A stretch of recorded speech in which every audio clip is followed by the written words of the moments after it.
Driving change in maritime. Welcome to another episode of TechPlace podcast series. I will have a conversation with Gerald Hirt, Managing Director of Hamburg Vessel Coordination Center. The topic for today is port call optimization, the terminal perspective. Tune in to our discussion. Gerald, great to have you in the TechPlace podcast. Welcome here in the studio. Maybe before starting off, it's good to share a bit about who is Gerald and where are you working. I think then the audience will also have an idea of what are you doing and what you have been working on. Yeah, Leon, first of all, thanks for having me. And it's always good to be back in the Netherlands.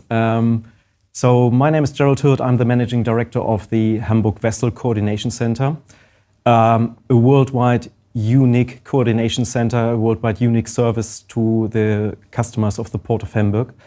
And how I got there, you know, I started in shipping many years ago in the German Navy. I did an internship with P&O Netloyd many years ago. Then I moved on to a subsidiary of our shareholders today, which is Hamburg Port Consulting.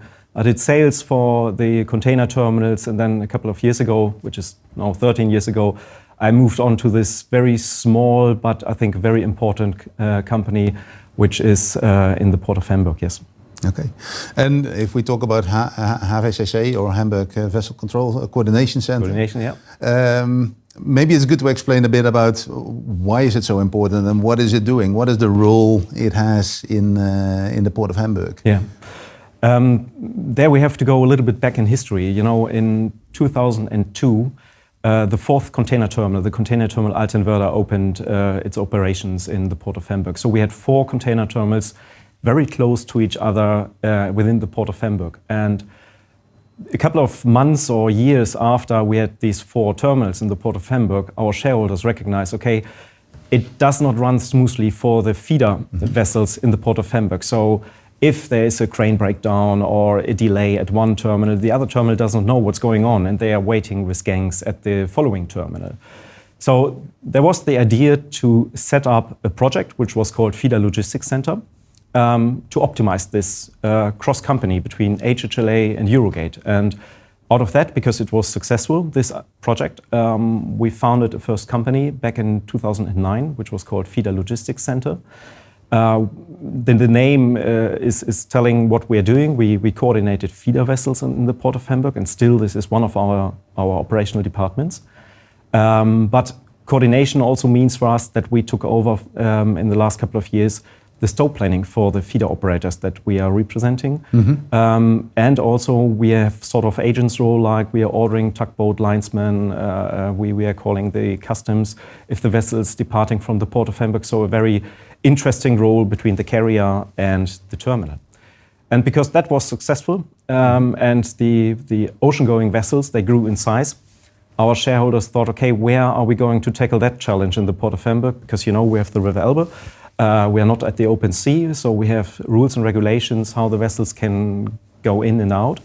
And this also requires a cross-company coordination. That's why we set up a second department, which is called Nautical Terminal Coordination, where we look at all vessels heading towards the Port of Hamburg who are exceeding certain width and lengths, because then they have they have to recognize that they cannot pass at any leg on the River Elbe. That's what we did now in 2012. And on parallel, we digitized lots of projects. Today we have a collaborative tool within the Port of Hamburg where 750 users are attached to. These are authorities like Hamburg Port Authority, Customs, the Pilots Association, but also in particular the terminals, the carriers, the nautical service providers, all using our systems to have one single truth for this coordinating role. Okay. That's really interesting to see, like there was an issue, the issue was picked up and challenged. We know one another also very well from the port call optimization initiatives. In Valencia, we also recently had a meeting. For me, it's always very interesting to see like the specific dynamics of a port. You also already mentioned the River Elbe, but if you look at the Port of Hamburg and you compare it to a port like Rotterdam or take another port like Algeciras or Tanger, what do you see as the biggest differences that are visible? Of course, the geographic position. We are not at the open sea. I always say that this is also a benefit because of our intermodal connectivity to the Kiel Canal, to the railway network, to the very strong economic area of the Port of Hamburg. That's of course one difference that you have to consider, but it's a challenge, but it's manageable. And that brings me to the second topic that in the Port of Hamburg we had the situation that 20 years ago we had 2 terminal operators and not a number of terminal operators with international terminal operators behind these operators. So that was very easy to get over this hurdle to collaborate between HHLA and Eurogate, which is a unique setup still worldwide, that 2 competing terminal operators team up, they form an independent limited company to sort certain operational issues. And that's the major difference, I think, to many ports in the world where either maybe the terminals play a role or the Port Authority. Here in Hamburg, we try to have a very good collaboration between the terminal operators and also a very, very unique public-private partnership between us and the authorities like the Hamburg Port Authority and the VTS centers along the river, with a very clear distinction in who is doing what. And would that be a model which could be copied in different situations, or why did it emerge, and is it copyable? Yeah, I think it emerged mainly because there were 2 people on HHLA and Eurogate side who trusted each other and said we cannot do it on our own. So if HHLA would do a central coordination, they would miss the Eurogate planning data. And if Eurogate would do it, they would miss the HHLA. And this is something that we develop further. So we're not only looking at the container vessels, we also look at the bulk vessels, at the conro vessels, at the cruise vessels. So every vessel that exceeds certain widths. So that brings me to the question, yes, of course, it could be adoptable by other ports, but we just had last year someone from a North European major port asking us, okay, Gerald, which software do we have to apply to copy your system? I said, you can buy any software in the world you want to, but that doesn't solve the problem of this trusted collaboration between competitors, which is our USP, so to say. Okay, get it. I think there are, and now of course this collaboration is becoming more and more important. Everyone is looking at optimization. Just in time is one of the examples. Is just in time already playing a role in what you are doing? Is that part of the value proposition or something that you are making happen for your customers? Yes, that's the ultimate, let's say, product to our customer. We call that passage plan. So, we have not only the 4 container terminals, as I just mentioned, we have several major terminals in the Port of Hamburg. And what the team of the Nautical Terminal Coordination is doing, they collect all these planning data from the terminals, but also their customers, their carriers who are calling at the terminal, not only 24 hours in advance, but 3 days in advance, 5 days in advance, up to 14 days in advance. Our software is monitoring all the vessels heading towards the Port of Hamburg, coming from North Norway, from Narvik, and down to Gibraltar, just to make sure that we have all these vessels, let's say, on the radar. And then it's starting that we get in contact with the carriers, with the terminals, to find a solution if there is a conflict while the vessel is heading on the River Elbe. And this is a very interesting role, because there you have to recognize we are not terminal, we are not carrier, we are not port authority, we are not pilot association. We are an entity in between who's collecting all these operational data as a trusted partner and try to find a solution, which means, could you carrier A speed up on the way from Rotterdam a little bit? Could you terminal B maybe slow down operations so that we leave the Port of Hamburg at the end of a tidal window? And this is maybe a simple example, but at the end of the day, we have 8 upcoming vessels, 12 vessels leaving in a certain time of period. So this is quite a task. One of our visitors once said that's a little bit United Nations to find an optimum solution between all these parties. And the final product out of this collaboration with all these partners is that we then send to the carrier passage plan indicating this requested time of arrival at the Elbe approach, so that every vessel is right in position, right just in time at the Elbe approach to make sure that they meet each other at points where they are allowed to meet. And interesting that you managed to break that bottleneck, because I think it's still a big bottleneck, or still a challenge for many other terminals, even if there is not a physical constraint like the River Elbe. I've noticed in a couple of places that the planning of a terminal is not up to date with what is actually happening, even if it might be the terminal and the liner connected to one another. Operational departments not having this visibility. Why is this, for, I would say, a simpler case like one terminal with the carrier still having that issue? Why are you able to succeed, and any advice to them, or where do you see a difference in that? It was a long journey. So everything that I can tell you now in 2025 started 13 years ago, and it was a long journey to convince even our shareholding terminal partners. So the manager on duty at a container terminal, he did this job for the last 20, 30 years in bilateral conversation with his carrier.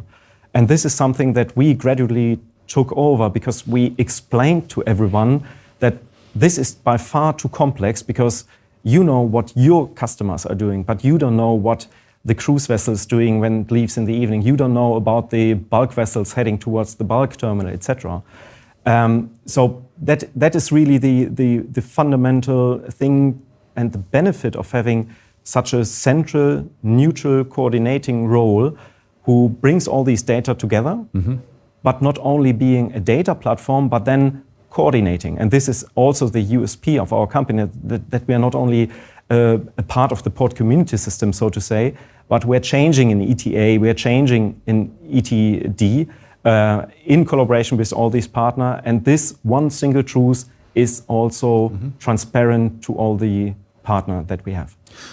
I've seen many discussions between terminal and carrier. Not so nice discussions also going on changes of plans. Is that different because you have a different role, or is there still this dynamic that everyone is pushing for the max to get their preferred requested time of arrival? You know, when I started thinking about this concept of this nautical terminal coordination, I went to the airport of Zurich, and I saw there a system which is called Airport Collaborative Decision Making, ACDM, which is now also adopted by ports. You know, we have even an academic discipline in port collaborative decision making. And it was a long way, as I said, to explain to a carrier that they should speed up to grant departure for a direct competitor.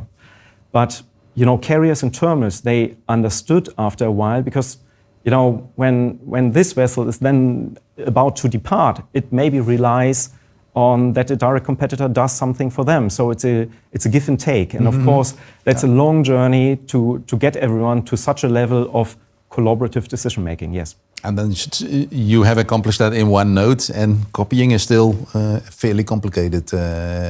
You need to have the dynamics again. Yes, yeah.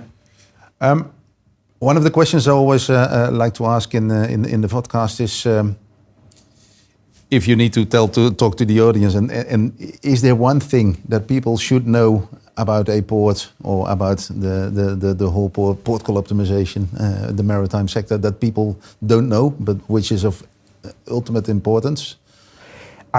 I'm pretty sure people know all about what has been written down on port call optimization, but for me, sometimes you can break it down to a very simple formula. The first is this neutral, central, coordinating role. The second step is to have data sharing, so which leads to transparency, predictability, reliability of port calls. And putting these collaborative process together with the data together results in many things, like we get rid of a lot of waste, like manual data input, like double data sets, we can make just-in-time arrival together with the authorities and the carriers. We can have an optimized berth utilization, optimized resource planning of all the nautical service providers. Ultimately, this results into nautical safety and also contributes to greenhouse gas reduction of greenhouse gas emissions. So basically, it's all starting with this collaborative approach and data sharing. And you can build so many things on top of that, which are in many ports completely unused at the moment, these potentials. And you started off with the container terminal. Container, I think, is one of the areas which is highest, where automation and digitization has taken off the most, I would say. Then you made also the step towards River Elbe bulk vessels coming in. Any specific lessons from that area? Because if I think about bulk, I know that's charter party. I know there is trade going on. If you talk about the crude or the oils, etc., cargoes might be sold while still sailing at the River Elbe and trying to turn. I don't know if they should, but what are your experiences in that? You're quite right. With the container vessels, with the liner services, we have the long-term schedules, we have coastal schedules, we have close communication. We know which carrier is coming around the corner in 4 weeks from now, even though don't know yet which tide they will catch whatsoever. Tramp business is, of course, much more on short notice, etc. And the lessons learned from that for us was really that we need an even closer communication with the terminals, because there we do not have a direct communication, even contractual relation with the carrier itself, because it's tramp business and we don't know who brings the coal to one of the terminals in the Port of Hamburg. But that means that we have with the terminal a much closer, and the terminal and the agent a much closer collaboration, so that if there is in this moment cargo being sold and the new port of discharge is the Port of Hamburg, that we immediately get a notification, because mostly these vessels have a very high draft. They come to the Port of Hamburg with maximum draft, like 15.10 meters. So you need to build a convoy situation most of the time around them, which is very important to have reliable data for these big vessels. Ooh, that must be a challenge. I think weaving in, on the one hand, you're looking at long-term predictability, 14 days out, and then you have got this dynamic coming in. Yes. Anything about priorities? Is there? How do you deal with setting priorities if there is a requested time of arrival which has been kind of approved or handed out, and then this bulk vessel comes in and needs to, I don't know, with notice of readiness. I don't know how it works. Yeah. Maybe good to talk us through a bit in that one. The Port of Hamburg with its geography, like 70 nautical miles inland, with all the harbor basins, etc., with the Kühlbrand Bridge, with the Elbe Tunnel, etc. There are many regulations that you have to take into consideration with the different vessel types that goes to these different terminals. But at the end of the day, the geography plus the vessels plus the dimension of the vessel gives a certain order of the vessels. For example, we have the Unikai terminal, which is by far at the end of the terminal. So a Conroe vessel going to the Unikai terminal would most of the time go first.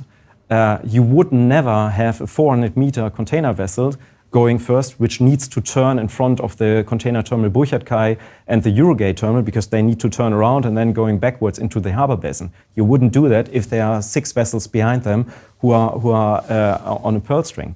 So then you have the Kühlbrand Bridge. You need to take the air draft into consideration when you can cross the Kühlbrand Bridge. And based on all these different parameters, the team establishes a logical order. And that means that maybe the bulk vessel is 1.5 hours later on this convoy or whatsoever. But we always find solutions with all these partners to get all the vessels in and out in an optimized way, yes. Yeah. And very important maybe to note again, at the end of the day, we do this pre-sequencing, this cross-company operational pre-sequencing. Everything that happens then on the River Elbe, this is the role of the authorities from a nautical safety perspective. And we have every day at 11 o'clock, we have a call with the Hamburg Port Authority, with the Pilot Association, with all the major nautical service providers to talk through the next 36 hours.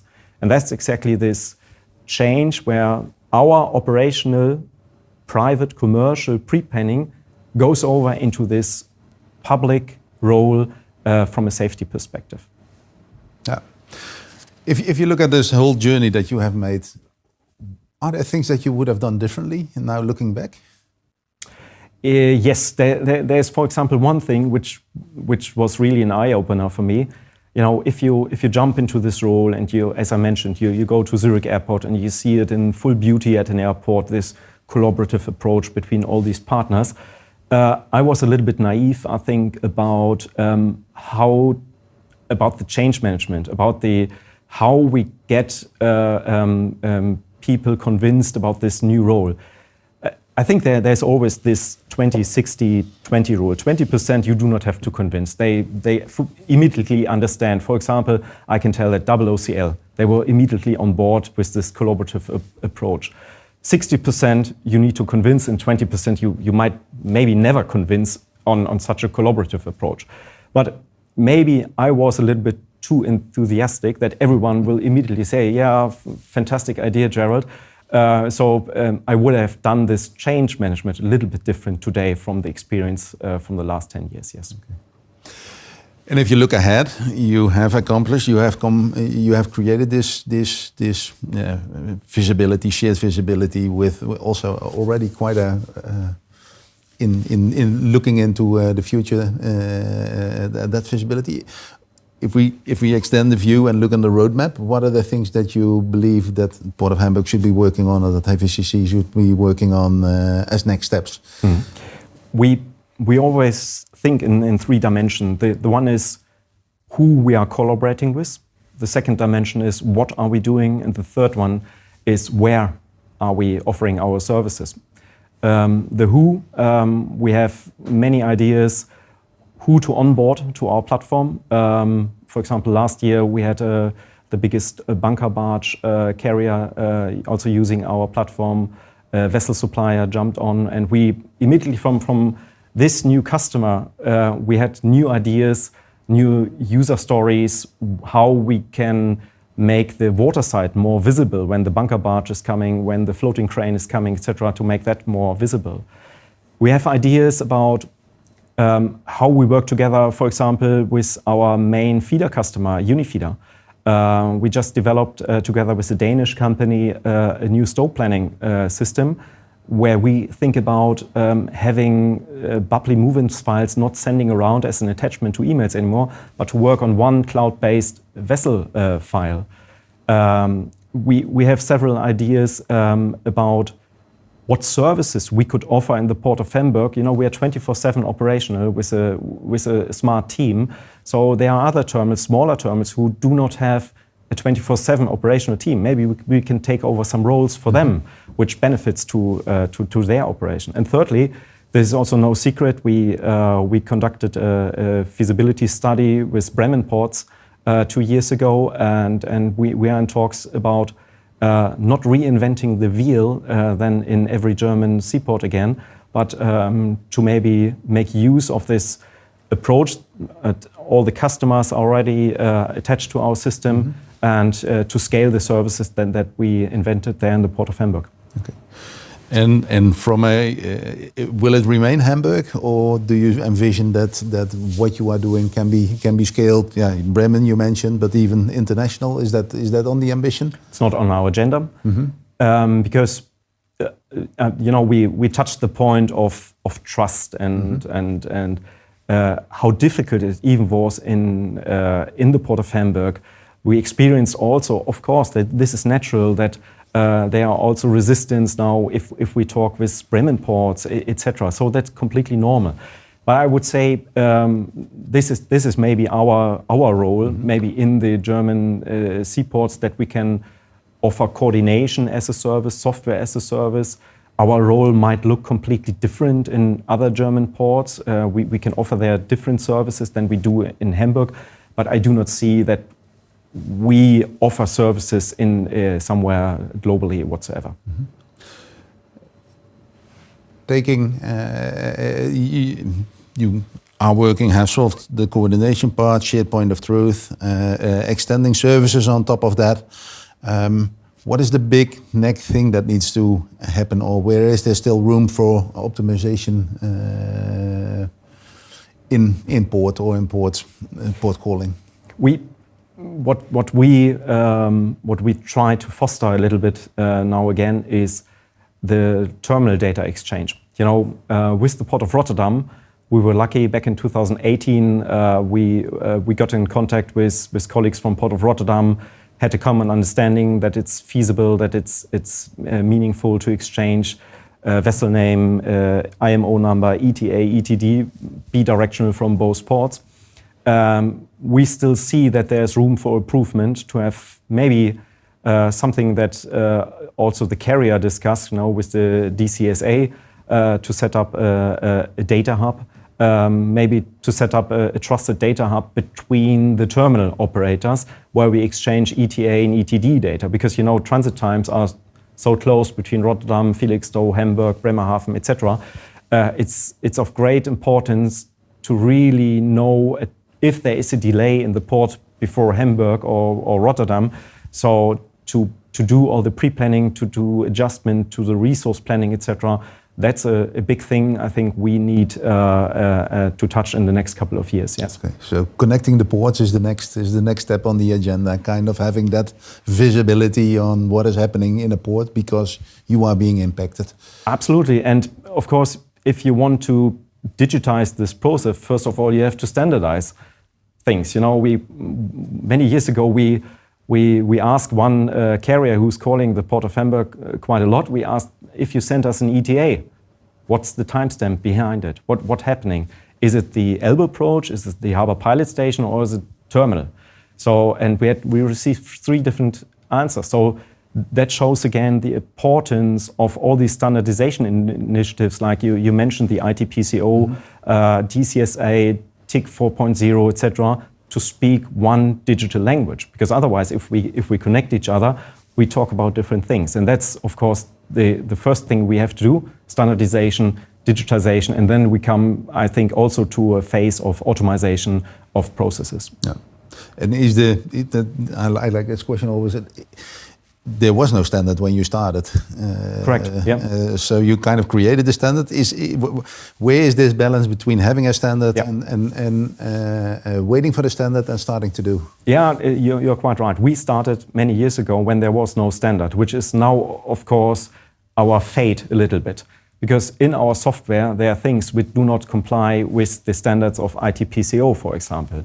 But, you know, over the next couple of years, we will get rid of this, because the software is ongoing under development, and of course we will then apply to the international standards. Because I can understand that the carrier, he does not want to have the Hamburg standard, the Rotterdam standard, the Felixstowe standard. That simply makes no sense. So we have to work on the same set of data. So start and then come up with the standards as needed, but definitely start. I think if you wouldn't have started, then there wouldn't have been a HVCC, or you wouldn't have been successful in that part, right? Correct. Maybe that's the fate, that's something that you have to pay as a front runner, as a first mover. But certainly that was also important for us, why we engaged in ITPCO to really understand what is developed at the moment, to bring in our thoughts. That's why we were the first one who had this testing of the model of the DCSA back in 2019. So that's really, next to our core operational role, very important task to represent the Port of Hamburg in all these initiatives and to make our point where we have maybe different opinions. Yes. Okay. Gerald, I would like to thank you very much for the talk. Time flies, we're already at the end. And I really enjoyed the conversation, and thank you. Thanks, Leon.